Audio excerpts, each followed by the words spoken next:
안녕하세요, 여러분. 오늘은 한 편의 영화 같은 이야기를 들려드리려고 합니다. 처음엔 그저 수상한 행동 하나에서 시작된 일이었어요.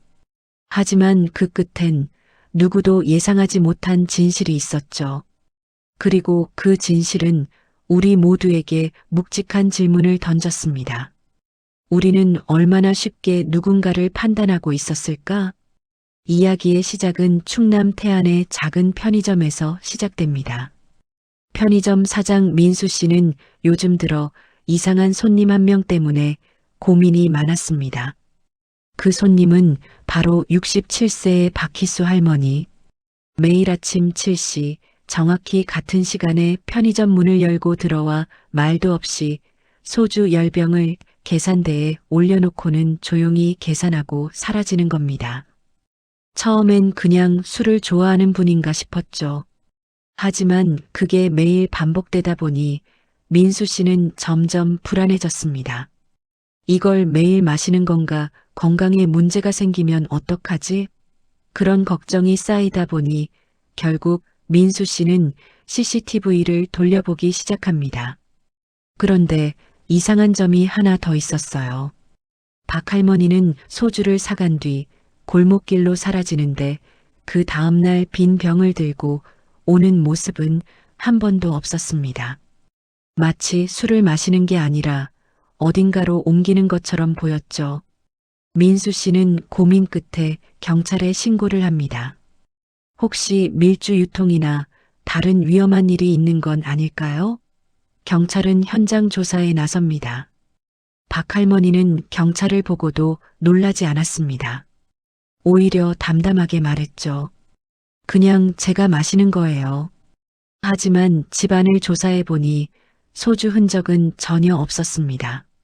빈 병도 없고 술 냄새도 없고 술을 마신 흔적도 없었어요. 경찰은 박 할머니가 자주 드나드는 폐가를 발견합니다. 그곳엔 낡은 이불, 작은 가스레인지, 그리고 소주병이 가득 쌓여 있었습니다. 여기서 누가 살고 있는 건가요? 경찰도 민수 씨도 혼란스러웠습니다. 그런데 그날 밤 민수 씨는 죄책감을 느끼며 박 할머니를 다시 찾아갑니다.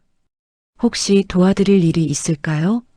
박 할머니는 말없이 폐가로 그를 데려갑니다. 그리고 그곳에서 민수 씨는 뜻밖의 장면을 목격합니다. 폐가 안쪽 방에서 중증 치매를 앓는 남편이 누워 있었던 겁니다. 박 할머니는 매일 소주를 사와 남편의 통증을 완화시키기 위해 소주 찜질과 약재 혼합을 해왔던 거예요. 병원비가 없어서 이게 제가 할 수 있는 전부예요. 박 할머니는 조용히 말했습니다.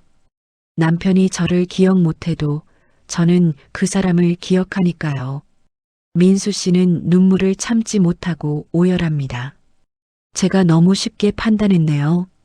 그 순간 민수 씨는 깨달았습니다. 우리가 보는 것 너머엔 누군가의 삶이 있다는 걸요. 그날 이후 민수 씨는 박 할머니의 이야기를 SNS에 올립니다. 그리고 놀라운 일이 벌어집니다. 지역 커뮤니티가 움직이기 시작한 거예요.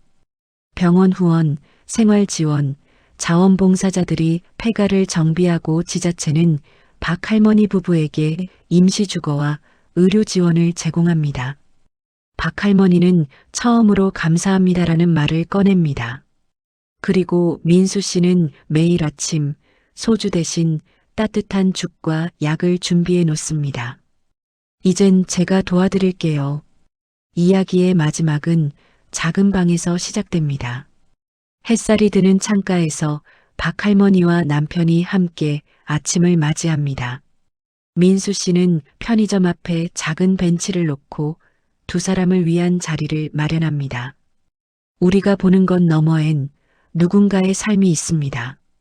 판단보다 이해가 먼저인 세상, 그 시작은 우리입니다. 이 이야기는 단순한 반전이 아닙니다. 그건 우리가 얼마나 쉽게 누군가를 오해하고 얼마나 자주 겉모습만 보고 판단하는지를 보여주는 거예요. 박 할머니는 매일 소주 10병을 사갔습니다. 그건 누군가에게는 중독처럼 보였고 누군가에게는 위험처럼 보였죠. 하지만 그건 사랑이었습니다.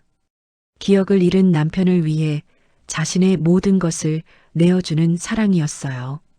이 영상을 보시는 여러분, 혹시 주변에 박할머니처럼 조용히 살아가는 분이 있다면 한 번쯤 말을 걸어보세요. 괜찮으세요? 그 한마디가 누군가의 삶을 바꿀 수 있습니다. 오늘도 누군가는 소주 10병을 사가며 사랑을 지키고 있을지도 모릅니다. 우리는 그걸 알아볼 수 있는 사람이 되어야 하지 않을까요? 감사합니다.